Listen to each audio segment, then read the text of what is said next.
inaugural meeting of the Tri-State Catalyst Club for the 1993-94 year. I really appreciate the turnout.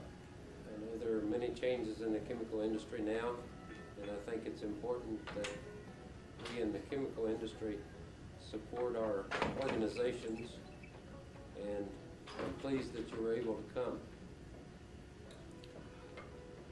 Just for Bert's benefit, I was perusing a journal today, and I found the ultimate situation for an academic type like Bert, and so I'd like to show it to you.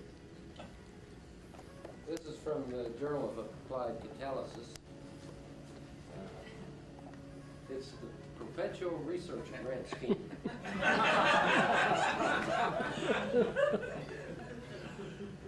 And I'm sure that as soon as Bert gets wind of this, there'll be a number of grants written. But anyway, it's a cyclic system whereby Professor A studies NOx, Professor B does CO2 reforming from the CO2 generated, Professor C gets a grant to convert the syngas to methanol, Dr. D has a grant to convert the methanol to fuel, Dr. E has a grant to convert the syngas to fuel, and then Dr. F studies the combustion of the fuel, which generates more NOx, completing the cycle. So I thought that Bert would enjoy that. Oh, but I want them all.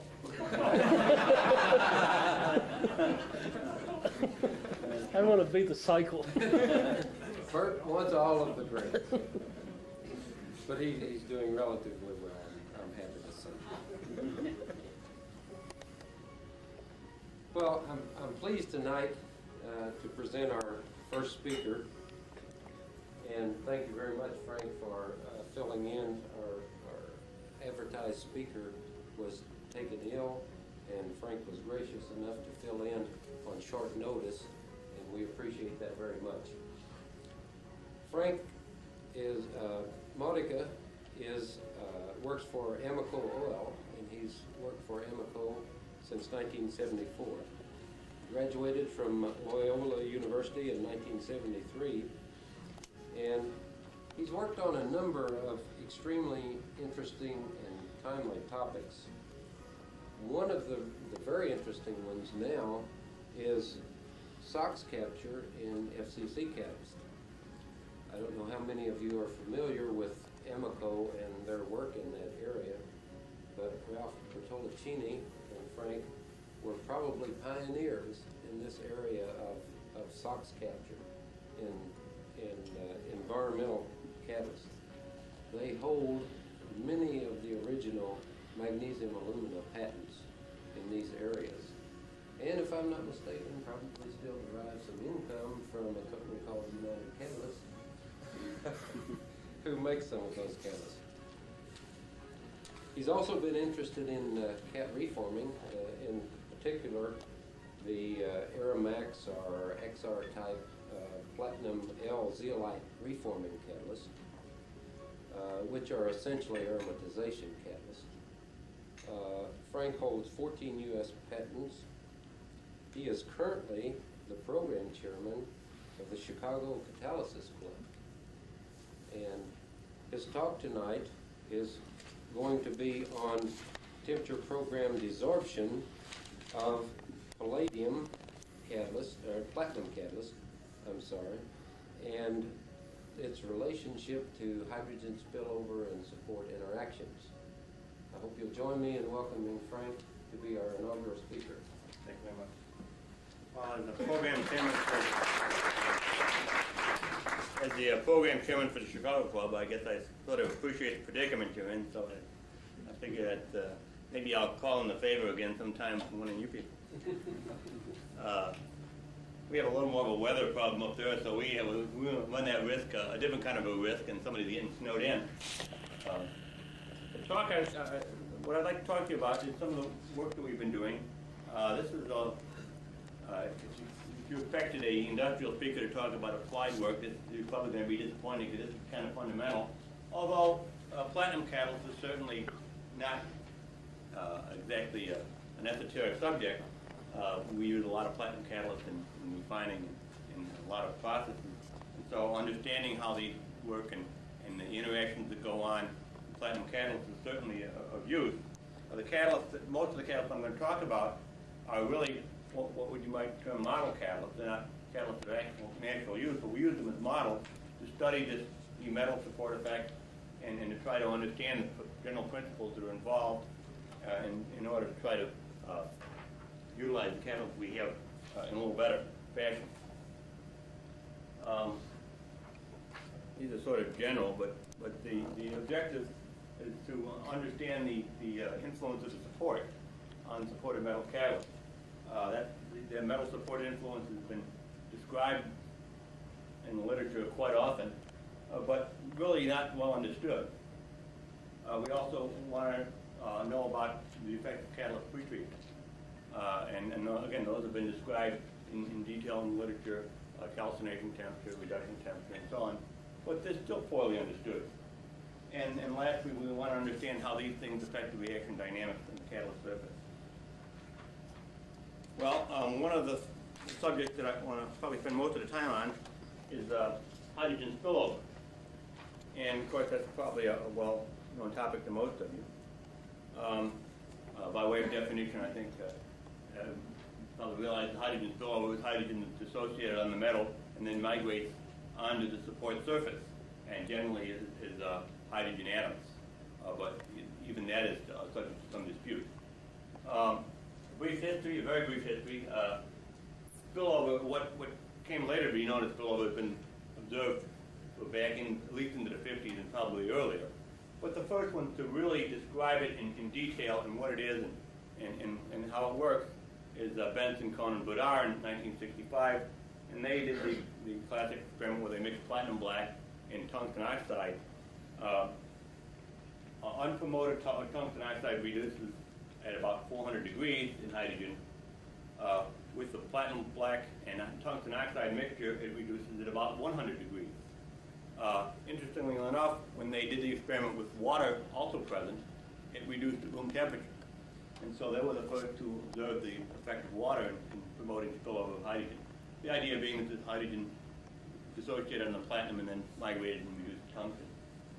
And then you form this active hydrogen species that's much more active than molecular hydrogen. Later, Santier and then Tischner got the idea that if this can reduce reduce tungsten, maybe it might have some catalytic activity. And so they looked at hydrogenation of benzene and ethylene. And in both cases, they did the simple experiment where you take a platinum on alumina, for example, and mix it with plain unpromoted alumina. And then you measure the reaction rate as you change the fraction of platinum in the reactor, and the specific rate went up as you reduced the amount of platinum. The explanation that they proposed being that the spillover with hydrogen was moving onto the surface and actually catalyzing the reaction on the surface, on the support surface, without the direct benefit of the metal. And these are generally put metal catalyzed reactions, and so this is unexpected. Probably the first direct observation of spillover hydrogen is Kramer and Andre, where they did PPD work of spillover hydrogen on alumina. And let me show you some from their paper. These are TPD plots, and these catalysts are platinum on alumina. And in the first case, this plot is simply hydrogen evolved as a program up in temperature for platinum on alumina, which has been reduced in hydrogen at 400 degrees. And you see a fairly large prominent peak here at the low temperatures, and a much smaller peak at fairly high temperatures out here. Platinum on alumina reduced at only 25 degrees, evolves hydrogen only at the low temperature peak, similar to platinum foil, and this sort of confirms what you might expect, and that really just chemosorbed hydrogen. Hydrogen is chemosorbed on the metal. The hydrogen out here, they believe, was due to hydrogen that had been spilled over on the support. And they confirmed this using just pure unpromoted aluminum. In this case, treating with hydrogen at room temperature gave only a small amount of physiabsorbed hydrogen. But in the second case, what they did was put a high-frequency discharge in the hydrogen stream ahead of the catalyst bed to generate hydrogen atoms, and then did the TPD, and in this case they saw a peak similar to what they saw in the platinum alumina catalyst. And so the explanation was this is hydrogen atoms that had been placed on the alumina without benefit of the platinum. The other interesting thing about this is that the conventional understanding of spillover is that, again, it dissociates from the metal, migrates onto the support, so that for it to desorb, you reverse the process, it migrates back to the metal, recombine and desorb. This hydrogen that came off from this TPD desorbed with no platinum. There's no platinum in this reactor. So it, in some way, desorbed without benefit of recombination on the metal. And this, again, is totally unexpected. Well, we have done a lot of work on spillover and TPD to spillover hydrogen in a number of different catalysts. And this particular catalyst is a hydrogen form of alzeolite. This is 1.5% platinum. These catalysts are highly dispersed. The particle sizes are all in less than 10 atoms. And let me call your attention first to the red curve. This is a typical TPD. We make the catalyst, reduce it at 300 degrees, cool in hydrogen, and then program in nitrogen at 10 degrees a minute up to 700 degrees, and then hold at 700 degrees. And we get the red curve. And there are actually 4 different peaks in here, and I think I'll convince you that in a moment. There's really 2 peaks in here, a third one out here at about 400 degrees, and then a very big one out here. If you look at the quantities, total amount of hydrogen desorbed in this TPD is hydrogen to platinum ratio. So that's 4 hydrogen atoms for every platinum atom in the catalyst. That's a lot of hydrogen, certainly much more than chemisorption amount. Now, if you take this material after the TPD, and then you switch to hydrogen at 700 degrees, cool in hydrogen again, and then do a second TPD, you get the blue curve. And what you can see is you basically get only the chemisorption hydrogen. All these peaks out here are now gone, and they can't be put back with hydrogen treatment. And the total amount of hydrogen desorbed, I've sort of made an arbitrary division here, about 520 degrees, is about 1 hydrogen per platinum, just about the chemisorption capacity. Very little out farther on. The green curve is simply the difference between these two. And what you can see is that the difference in this large peak is about 2 hydrogen per platinum. Our first inclination, well, this has been commonly ascribed to reoxidation of the platinum by support protons. And so the number seemed to correspond to platinum plus 2, and so that certainly made some sense that we thought this must be oxidation of support. The problem is that why doesn't that not reverse itself when you go back to hydrogen at high temperature and cool? If it was oxidation of the platinum, then when you reduce the platinum, you ought to generate those protons back. It ought to be reversible if that was the case, and it's clearly not. Well, there's a very strong effect of support acidity in this. The blue curve is the one I just showed you. The red curve is a potassium form of the alzeolite. This is a neutral material, actually a little bit basic. And you can see that there's very little of this hydrogen out here. But the chemisorption peak is about the same, and even this peak here is about the same. This certainly would be consistent with oxidation, again, of platinum by support proton. You'd expect an acidic catalyst to oxidize the platinum more readily than a non-acidic catalyst. But again, why would that not reverse itself? And when we do the same experiment with this KL catalyst, it does not reverse either. Well, we decided to test this directly, and after a TPD experiment, again, the red curve is the same one I showed you before, we simply cooled this catalyst in nitrogen and then pulsed hydrogen pulses on the catalyst to measure the hydrogen uptake, and the total hydrogen uptake was about 0.9 hydrogens per platinum, which is, again, the chemabsorption capacity. If this were oxidized, it would have taken up a lot more hydrogen. And then we did a TPR, temperature program reduction, and instead of hydrogen uptake, we got hydrogen evolution. The hydrogen that we put on in the pulse experiment came off, and the area of this peak is about 0.9 hydrogens per platinum. So that it certainly was not oxidized, because we certainly couldn't get it to take up more than just the chemabsorption capacity. And so it was not, we believe it's not oxidized, and there's clear evidence that it's not oxidized. And even in the hydrogen flow, this is 10% hydrogen and helium, the hydrogen evolves from the catalyst, even in the hydrogen flow. So it's fairly unstable. And this is the chemabsorbed material, and it doesn't stay on the catalyst at elevated temperature when you program it. Well, certainly if it's not reversible, we think that there's clear evidence that this is really spillover hydrogen, and if there's nothing being oxidized, it's got to be a neutral species. Otherwise, there would clearly have to be something that was oxidized. So we think there's evidence that there's hydrogen radicals of some kind, of hydrogen atoms, some kind of a neutral species that's spilling over onto the surface. And the quantity is fairly large. As you saw, that was about 2 hydrogens per platinum. We have done other experiments, and I'll show you some later. We see even larger quantities of hydrogen. Some as large as about, I think the largest one I have today is about 14 hydrogen atoms per platinum. Obviously, you can't have platinum plus 14, so it's clearly something other than just what you might expect. So there's clearly not oxidation. This is a different kind of experiment. We wanted to look at the stability of this material. Again, the red curve is the same one I showed you before. In this experiment, we did the TPD to 300 degrees, and then held it at 300 degrees for an hour in nitrogen, cooled it in nitrogen, and then reprogrammed again. And the second time through, we get the green curve. And what you can see is that, again, while spillover hydrogen generally is believed to be very mobile and should migrate back to the platinum, that's obviously not the case. The second time through, there's no chemabsorbed hydrogen, as you would expect if the hydrogen migrated back from the surface onto the platinum surface. So that clearly, when it's out on the support, it's in a very stable environment of some kind. It doesn't come off, even at 300 degrees. Now, we put it there at 300 degrees. That's when we did the reduction.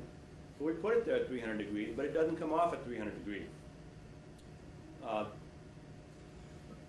But at the same time, if we did the same kind of experiment, or did a TPD, and reduced in deuterium, or even reduced in hydrogen and switched to deuterium for 30 minutes, all these peaks are now D2, not H2.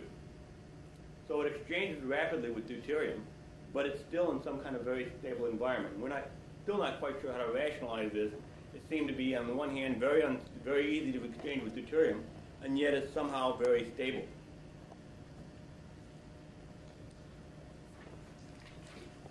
We've also done similar experiments on alumina, and we get very similar kind of things. If you recall the TPD profile I showed you from Kramer and Andre, the spillover peak was much smaller than the amount of chemabsorption. In our case, we're getting much larger peaks than they saw. And these are very large amounts of hydrogen. We get, again, in the order of 6 to 8, even 10 hydrogens per platinum. Again, if you do switch to hydrogen, cool in hydrogen, do a second TPD, all these are irreversible. There's another peak here I didn't talk much about. Just on the shoulder of this chemabsorption peak, we believe that this is due to hydrogen that's trapped in the interfacial layer between the platinum and the support. And if I got time, I'll show you some more of that data later. But we think this is still another type of hydrogen you can have on the support. Or actually, it's in the interfacial layer. Well, why is it irreversible then? Why does it not reverse when we do the second TPD? Well, this shows you the effective reduction temperature. And in this case, we simply reduce it 300, 500, and 600 degrees. And what you can see in the case of the 500 degree reduction, this peak is considerably smaller. And in the 650 degree reduction, this peak is essentially gone. What we believe is happening is that these spillover species, whatever they might be, are stabilized by hydroxyls. This would would again, is consistent with the effect of water that people have seen on spillover. We believe this is stabilized by hydroxyls, so that when you do a TPD experiment and you heat it to 700 degrees, those hydroxyls are now gone. When you cool it down, there are no more hydroxyls left to stabilize the spillover, and so you can't make spillover species again. When you reduce at high temperatures, again, you dehydroxylate the surface, and so there's nothing to stabilize these hydroxyls. Nothing to stabilize the spillover, rather. In fact, we did, it's not even easy to rehydrate the surface.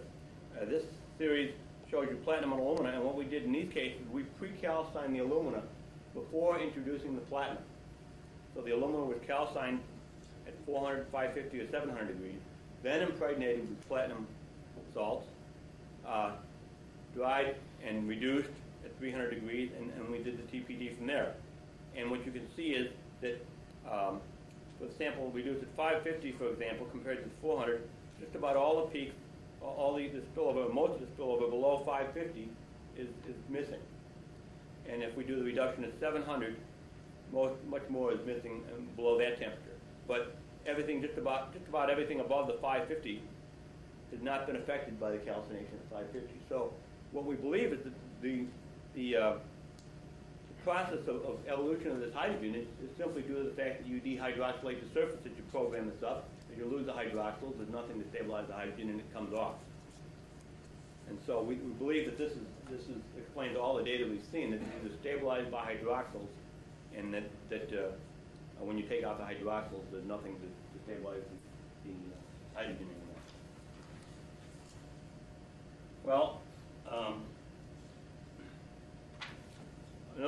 one of the common observations that you can find in the literature is that platinum on a acidic support is much more active for hydrogenolysis reactions than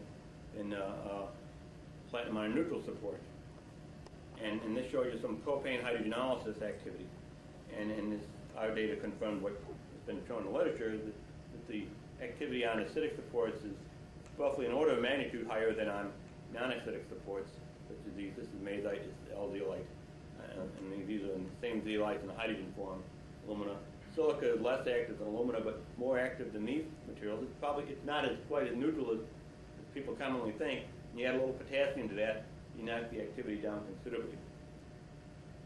So we got to thinking about this, and we said, well, what about the spillover? This shows just some other data. This is the reduction temperature, the effect of reduction temperature on the propane hydrogenolysis reaction. And again, when you reduce it to higher temperatures, the rate goes down. Just as this has been reported in the literature as well.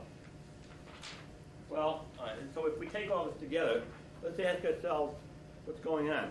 Acidic supports have a higher capacity for spillover hydrogen, and the platinum on the acidic supports is more active than on neutral or basic supports. So we have a correlation here. Increasing the reduction temperature. Again, we have a correlation that reduces both the spillover capacity and the hydrogenolysis activity. Well, if we think about the work by Sancier and some of the others, where they indicated that they thought that the spillover might have some activity enhancing potential of some kind, maybe this can explain these kind of results. People have typically talked about the electron deficient platinum, when you put it on acidic supports and somehow it's electron deficient, and that is somehow more active for hydrogenolysis reactions, except nobody could quite figure out how it could become electron deficient when you're putting on what is after all an insulator. So maybe this effect of platinum on acidic support is really just due to participation by the spillover hydrogen. It's probably hard to see down there at the bottom. So let's ask ourselves if that's possible, and let's see if we can come up with a way of testing it. And what we did was we made up two series of catalysts. In the first case, we varied the acidity, and these are all platinum on L-zeolite catalysts. The numbers in parentheses is the potassium to aluminum ratio. So we either exchange it with ammonium nitrate to reduce the potassium, remove potassium, make it acidic, or we added potassium nitrate to make it more alkaline, and then calcine, so that it's got probably potassium oxide or potassium hydroxide somewhere on the surface. So the numbers in parentheses are the potassium to aluminum ratios of the finished catalyst. And we have a range of acidities from fairly acidic to pretty basic. We also took the most acidic one and made a series in which we varied the platinum loading from 0.5 up to 3%.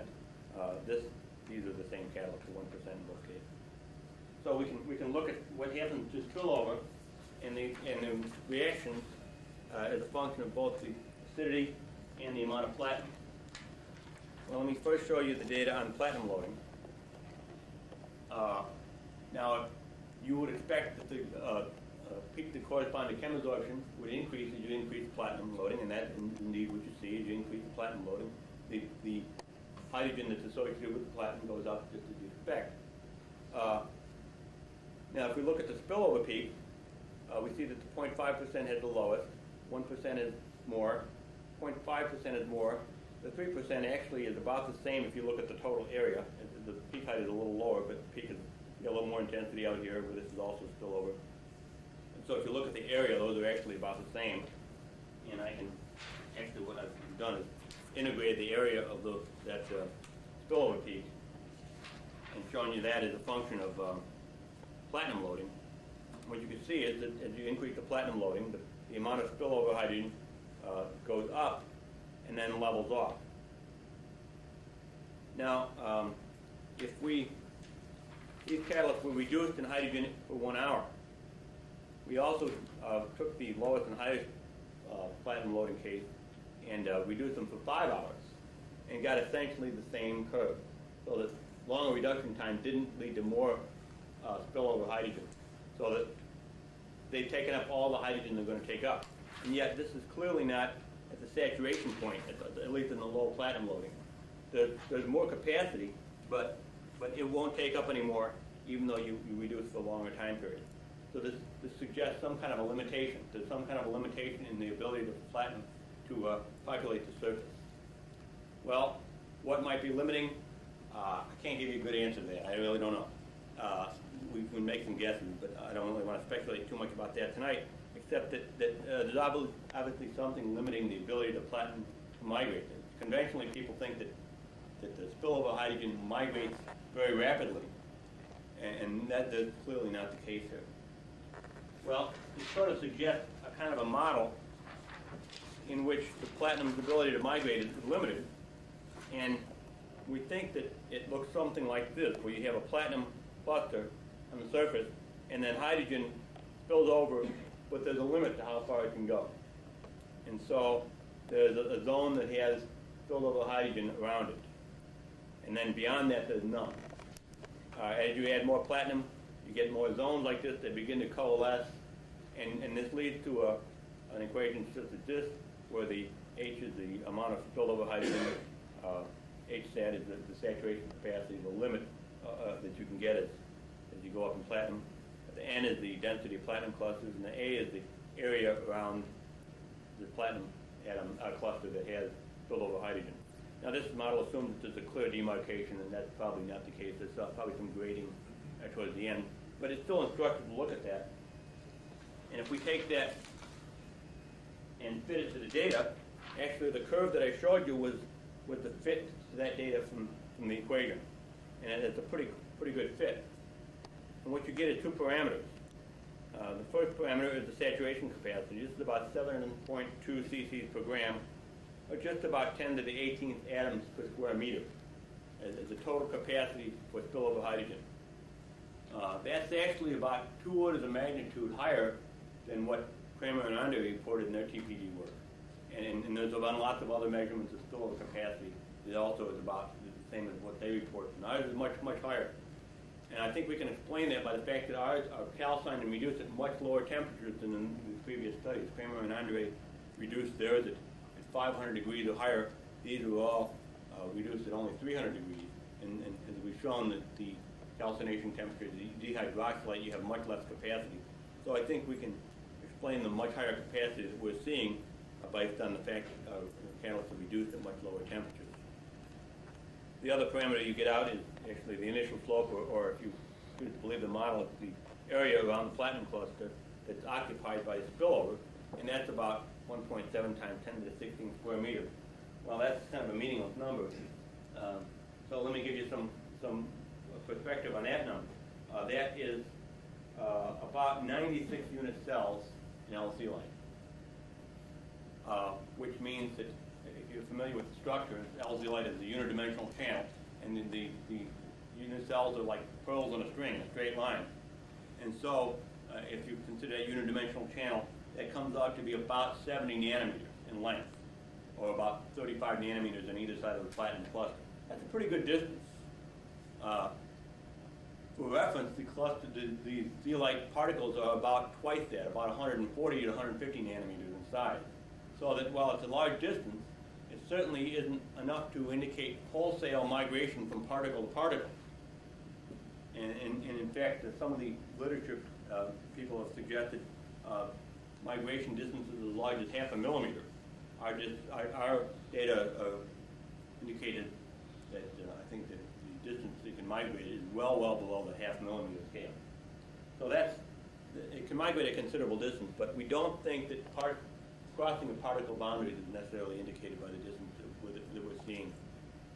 So we don't believe that our data can be explained by wholesale migration of particles of platinum, rather spillover hydrogen. Well, we looked at these catalysts, the same series for, in this time, neopentane conversion. Neopentane, of course, can only undergo hydrogenolysis. There's no possibility of bifunctional or acid catalyzed reactions. And we measured the turnover frequency for this series of varying platinum loading. And I'm going to call these all the same. They're all about 0.1 plus or minus about 0.03. Some of the data I'll show you in a minute will see variations of 5 orders of magnitude in activity. These are all, I'm going to call them all about the same. And the selectivity for hydrogenolysis is about the same. You can get hydrogenolysis to methane and isobutane, or you can get isomerization to isopentane. And so those are the 2 primary products, and the selectivity to hydrogenolysis product is about 78%. For the same series, the amount of spillover hydrogen, expressed as a ratio of H to PT, decreases dramatically. And as I said, this is 14 hydrogens per platinum, down to only 4.1. If the spillover hydrogen was promoting the reaction, you'd expect to see a pretty large drop in turnover frequency as you went down the series, and there is no change at all in the series. So we think that this is a clear indication that the spillover hydrogen is not promoting the reaction. It's there, it seems to be a spectator. It doesn't seem to be promoting the reaction. And I think there's even stronger evidence for that in this series. We did another kind of experiment in which we treated these with air. This is platinum on alumina, and the red curve is the one I showed you before. In this case, this was reduced to only 250 degrees. We took a fresh sample, reduced it to 250 degrees, and then treated it with air at room temperature. And what you can see has happened is the spillover, the chemisorped hydrogen and this hydrogen that's in the platinum support interface are both removed by the air treatment. They're both gone. These are associated with the platinum. Yet the spillover hydrogen is intact. It hasn't been affected at all with air at room temperature. If we treat it with air, even up to 100 degrees, we get the same result. We repeated that at 100 degrees treatment and got the same result. In this case, now we treated with air at 100 degrees, and now we gave back hydrogen at 100 degrees. And what you can see is we regenerated this chemisorphed peak. And again, these are unaffected, but this peak that we believe is due to the hydrogen in the metal support interface has not been replaced. If instead we go through the same treatment, but in this case we treat it with hydrogen at 250 degrees, we regenerate the original TPD profile again. So this hydrogen that's in the interface can be put back, but it takes temperatures at least above 100 degrees and somewhere between 100 degrees and 250 degrees to put it back. But this spillover peak, this spillover hydrogen is not affected by air, even up to 100 degrees. Now, if this stuff doesn't, you got hydrogen that won't react with air. I don't know how it's going to react with a hydrocarbon. So I think, again, this is clear evidence that this spillover hydrogen is pretty inert. And yet, remember, it's still exchanged with deuterium. So I can't explain to you how come it reacts with deuterium, but not with oxygen, but that's the data. Well, all right, let's look at the series where we varied the support acidity. And again, these numbers in parentheses are the potassium to aluminum ratios, and it goes from acidic to basic. Since they all the same platinum loading, you see this peaks that are associated with the hydrogen on the platinum are all about the same. But as you go up in acidity, the amount of spillover hydrogen becomes increases, as you might expect. This peak for the most alkaline, you can't even see it down here. It's essentially 0. As you get a little less alkaline, it goes up a little bit, and it goes up a little bit more as you get about neutral, actually a little on the acid side, and continues to go up. And when you start getting acidic, it gets much, much more larger. So it's clearly associated with acidity, just as we saw before. And again, there are 2 peaks here, actually. There's one big one here and another one here.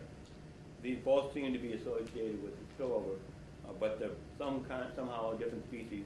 We think that maybe this is either, in one case, platinum on acidic hydroxyls, and perhaps rather spillover hydrogen on acidic hydroxyls, and perhaps in this case on a silanol or an extra framework aluminum or something like some other hydroxyl group. If we take the area of that spillover peak and try to correlate with acidity, well, the best measure we have of acidity is if we take the moles of aluminum minus the moles of potassium. So that, we call that the amount of uncoordinated aluminum. Certainly that's not necessarily equal to the number of acidic sites or acidic hydroxyls, but it ought to be at least proportional. And the amount of spillover hydrogen, the area of those peaks, as you can see, is linearly dependent on the number of uncoordinated aluminum atoms, let's call them that, or some measure of the acidity of the number of acid sites. So again, we think that this is again evidence that these are somehow being held on the acidic hydroxyls. And note that this doesn't quite go through 0. And if you remember, these peaks, the large peak went down rapidly, and yet the smaller peak, like hole number 3, didn't go down quite as rapidly. And so that's why we think that this is really due to the acidic hydroxyls, and this might be due to silanols or OHs on some extra framework aluminum or some other hydroxyl group of some kind. But it's clearly associated with an acidic hydroxyls. By the way, the slope of this line turns out to be about 0.37, which means that you got 0.37 hydrogen per aluminum, uncoordinated aluminum. And this is 1% platinum. And again, at 1% platinum, you're not saturated. And so the total amount, if you went to were able to saturate, would be higher if we haven't repeated these again yet with a higher platinum loading, but this should be a higher. If you put more platinum on, then we should get I would expect a higher slope. And so if you just take the proportion that we've seen with the most acidic catalyst, we expect somehow a ratio of somewhere around 0.5 hydrogen per acid site or per uncoordinated, uncompensated aluminum. I'm not quite sure what that means, but that's the ratio we get. Well, all right, let's look at the turnover frequencies for neopentane for this series. Again, this is most acidic, least acidic. And what you can see is that whereas we saw little or no change in turnover frequency as you vary the platinum loading, we got 5 orders of magnitude difference in turnover frequency for platinum, for neopentane, from the most acidic to least acidic. These are all 1% platinum. The hydrogenolysis selectivity drops as you go to more alkaline. And again, we see this correlation, but we don't believe this is a cause and effect.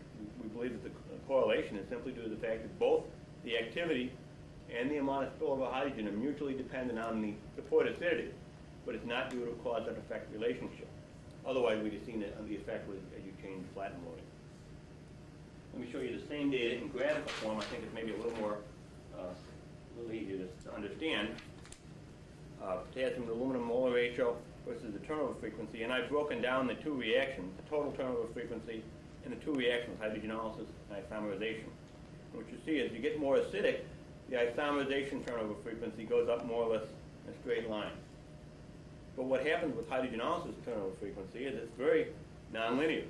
As you get up just about neutral, or just slightly below neutral, it increases very sharply. It's not a smooth curve. And increases up to what is really not a terribly acidic catalyst. We had a potassium to aluminum ratio of about 0.8 for this point.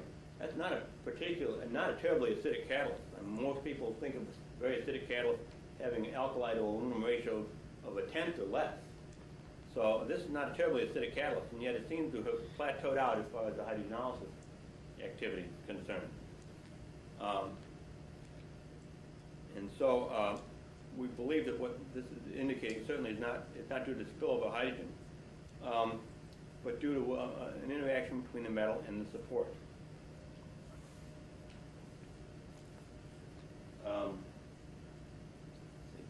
The other thing I think that is worth keeping in mind is if you're trying to compare acidic, you're trying to do experiments like this where you're comparing platinum on acidic zeolites with platinum on neutral zeolites, and you think you're here, if you're actually over here, you're going to be really misled. So it points out the importance of checking your alkali level when you're looking at the acidity of the zeolite. The other thing you see think about this is that many of you are familiar with the platinum L-zeolite aromatization catalyst. One of the reasons they're so good is that they're generally made down in here, where you got excess alkali. You've really suppressed the hydrogenolysis activity, and that's one of the reasons they're so selective, is because there's very little hydrogenolysis. And so the only reaction, and of course it's not acidic, so you can't have any acid catalyzer reactions. About the only reaction that's left is the aromatization reaction. And that's one of the reasons those catalysts are so good for aromatization, because you've shut off all the other reactions. Well, this shows the same data basically, the turnover frequency, but I've done this time on a semi-log scale. One of the questions you come up with is, if there's a metal support interaction, what is that metal support interaction? People have talked about electron deficient platinum. People have talked about metal proton adducts. Maybe those are what causes it. And so by plotting this on a semi-log scale, you sort of get an idea of the proportionate decrease in activity as you go up in alkali. And what you can see is proportionately, there's a bigger effect out here on the alkaline side than on the acidic side. That is, you get a several order of magnitude drop going from 1.2 to 1.3, whereas you only get a much smaller proportional drop in this range. And there are clearly no acidic hydroxyls out here. So we think that this shows that the effect is not due to acidic hydroxyls. It's not due to an interaction of the metal with an acidic hydroxyl. There must be some kind of interaction with the oxide support. We've done X-DAFs on these. We do not see potassium in the coordination sphere of the platinum, so it's not a direct interaction of the platinum with being poisoned by alkali, by the potassium. And so about the only thing that's left is an interaction with the oxide layer. And maybe that's an electron deficient kind of thing. Maybe it's a field effect. At this point, we're still investigating that. Let me show you some other data. In this case, we use palladium instead of platinum, but the effect should be the same. This is XPS, in which we've looked at the binding energies as a function of the potassium loading. This is alkaline, neutral, and base and acidic. And what you can see is that just as you would expect if it's electron deficient, and I don't know what electron deficient means at this point, but as you go from basic to neutral to acidic, the binding energy gets higher, which you'd expect as it gets electron deficient. And both of the palladium bands go that direction. So there's clearly an effect on the metal, on the binding energy of the metal, that clearly indicates an electronic effect on the metal as a function of the support acidity. I think if you look in the literature, people have shown this for acidic, but I don't think anybody's ever shown this for the basic catalyst, and it continues to go down. Again, this is not due to an effect. The difference between these two is not due to an effect of acidic hydroxyls, because there isn't any acidic hydroxyls in this range. And yet you still see the change in the binding energy.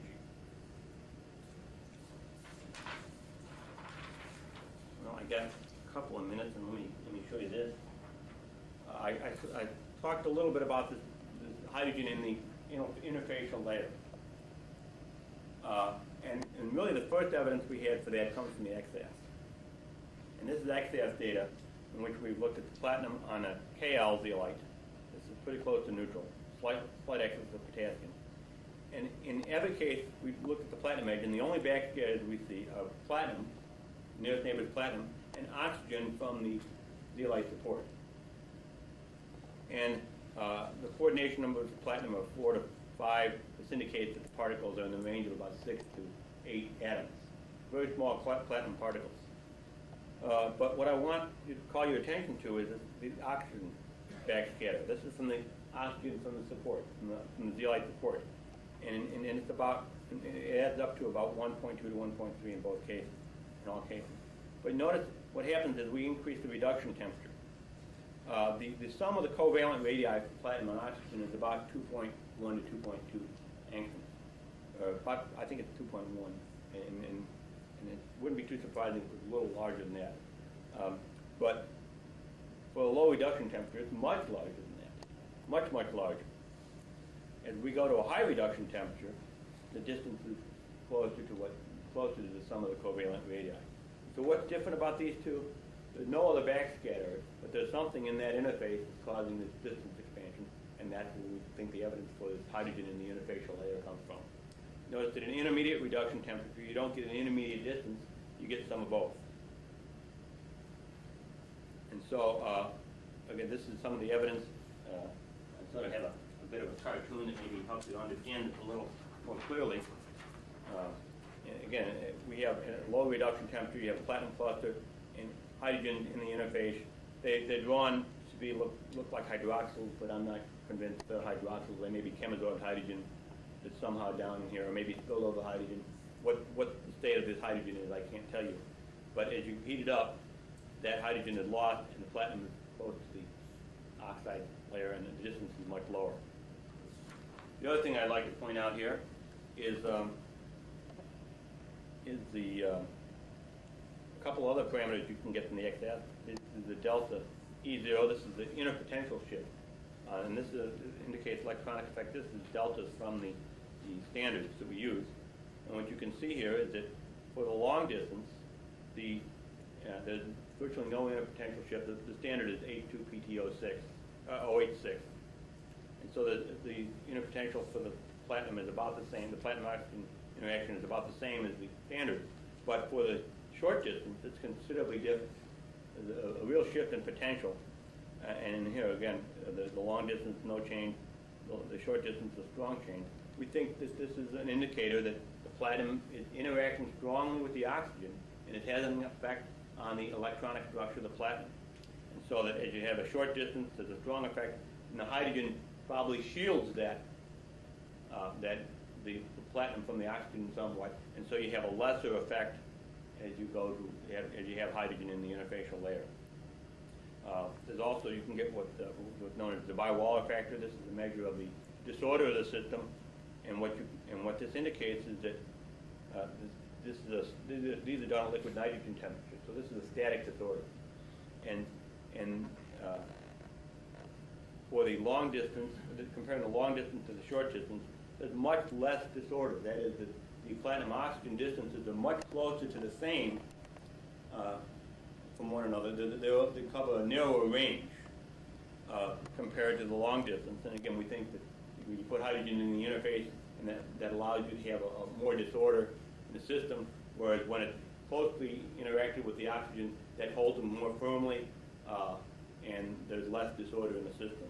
So again, we think this is an indicator that there's an electronic effect in the system. Well, that's all except for the conclusions, and let me sort of recap these quickly.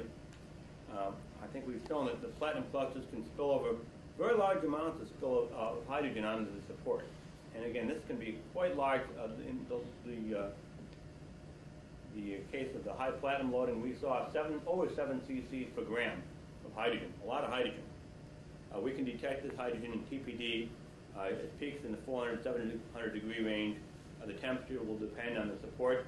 As you saw, the alumina had the biggest peak at about 500 degrees, whereas the zeolites had its largest peak at somewhat higher temperatures.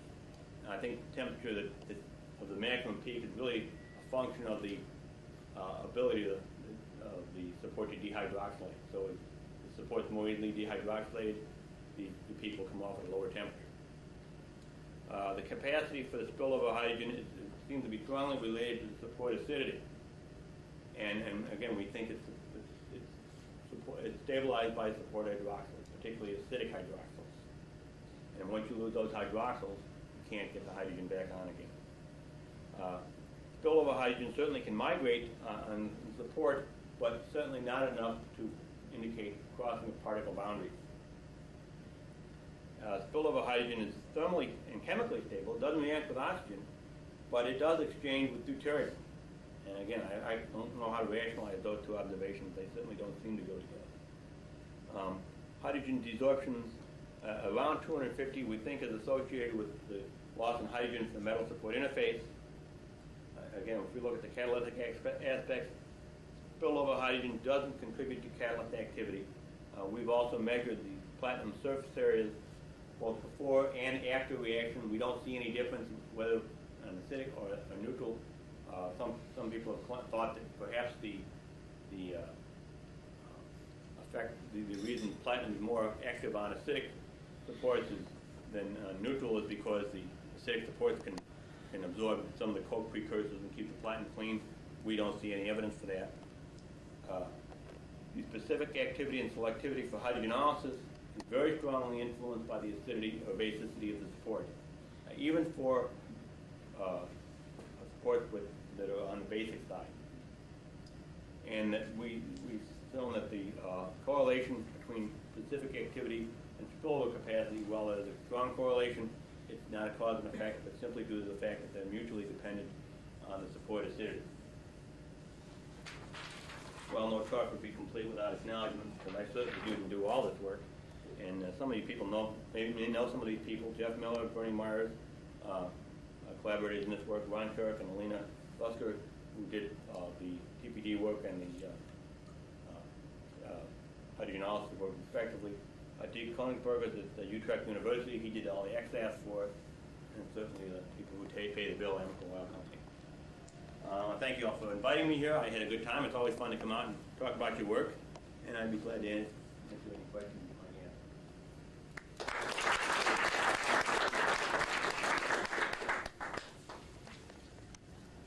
I'm just curious about what really happens during spillover. You have a hydrogen molecule that chemicals platinum cluster. Dissociation forms covalent bond with the platinum. And that somehow migrates to the surface interface, but those bonds are about 40 kcals per mole. You've got to be forming something else that's strong, and so there's got to be a fairly strong interaction with a hydroxyl. Right. And you build this model that you speculate that this hydrogen can only migrate so far, but does that migration, the distance of that migration or your area factor, increase with increasing acidity? I don't know if the area increased. I think the saturation capacity increased. Okay, And so that in that area you can have a higher capacity. We only looked at you can discern the size of that area from the platinum, the variation in platinum loading. We only did that for one catalyst. We're going to go back and do that with an alkaline catalyst and see if it's different or if it's the same. If that area in fact does get larger or smaller. I don't think we can answer that question. But I would wonder if that would tell you whether or not when the hydrogen spills over, whether it's forming a bond with another hydrogen on a hydroxyl group or with a bare oxygen. Well, we've been trying to figure out a good way of characterizing this hydrogen. I think we have some plans to do some NMR. We have some people from our NMR guy thinks he can see it. And so we're going to give him a crack at it. there might be other ways. Certainly if it's a hydrogen radical, you ought to be able to see it by EPR. That's the first thing that comes to mind. And so we got some ideas on how we're going to characterize it, but we haven't done any of those things yet. Well, if it's a hydrogen oxygen, wouldn't you expect to see it with just infrared, with the capacity? Yeah, except that you got so many hydroxyls already that it, unless it had a distinctly different, we've looked at infrared and we don't see anything out of the ordinary. So, the number is probably much lower than the number of hydroxyls that are already there. And wherever the band is, it must be in the same region and it's just lost. We've done infrared and we don't see anything out of the ordinary. But you're right, we'd like to know what the species looks like. It's obviously overall neutral, but you can't imagine a hydrogen atom bouncing on the surface. It's got to be stabilized somewhere. And well, how does it bind? How does it bond with an oxygen? Well, oxygen doesn't have any free electrons laying around either. So there's got to be some way that it's bonded, but we really don't have a good idea how. And that's one of the things that we'd like to figure out is what the species looks like and what's holding it to the surface. But your result that says that you can deuterium exchange, but you cannot oxidize that hydrogen, doesn't that also suggest that you're forming maybe a hydrogen-hydrogen bond in that spillover, like a 3 center 2 electron bond? See, like you have warning. Could be. Some such thing. It could be. I think if you can maybe rationalize that result sort of thermodynamically, when you're exchanging with deuterium, there's no net change in energy. Yet when you're reacting with oxygen, you have a pretty large energy. You think that would be pretty favorable. So I don't know how to react. That's really tough for us to rationalize. I mean, everything indicates that it's very stable. You can't get it off except at fairly high temperature. And this won't dissolve until you get to 500 degrees. That's pretty stable.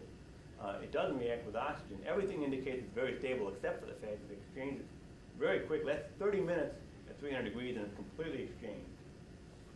So it's exchanged very easily with deuterium, but in every other respect it seems to be very stable. I wish I knew.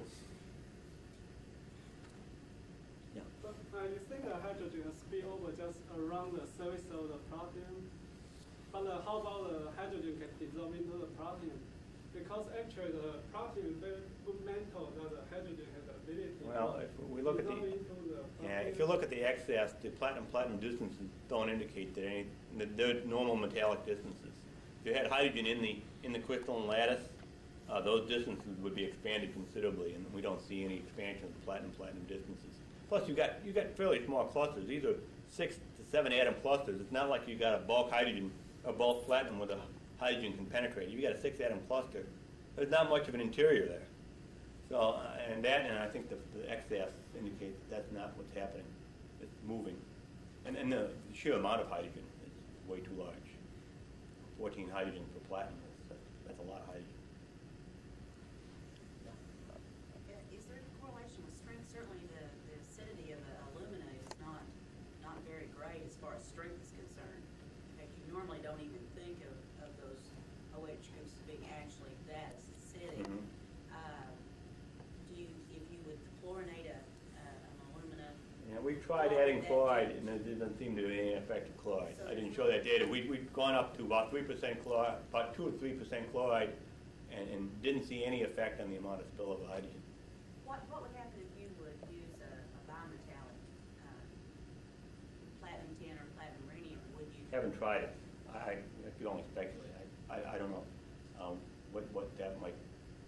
You have when you have tin or something like that, you have there's lots of things that can be happening. Very often in tin catalyst, the tin is in an oxidized and not completely reduced state in the alumina, so that might reduce. One of the things that's been, if you look in the literature, has been shown is that in a platinum rhenium catalyst, for example, a rhenium on alumina is very difficult to reduce.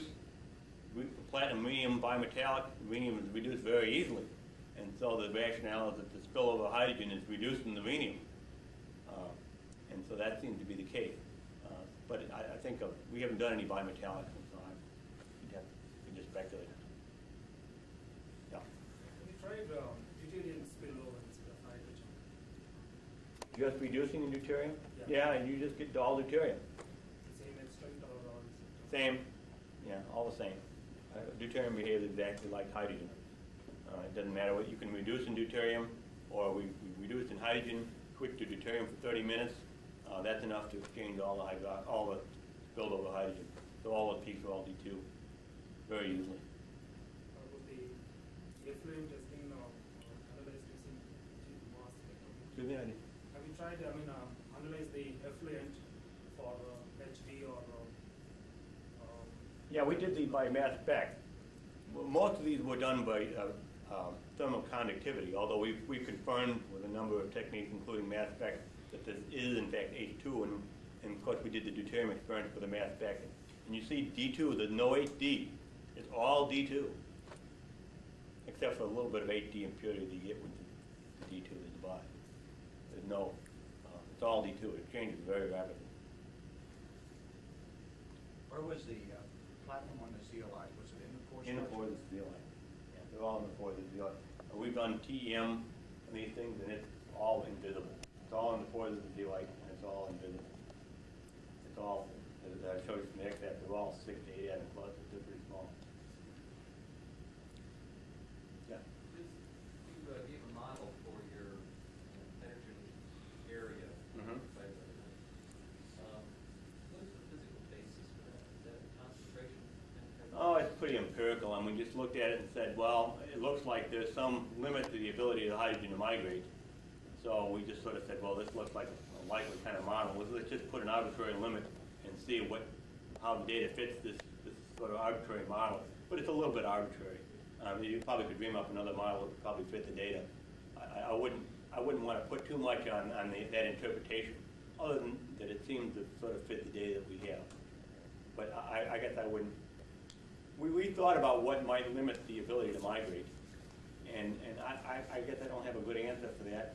Perhaps you have to understand what the migration process is, and we don't understand that. I think when you understand the migration process, then that will tell you why there's a limit.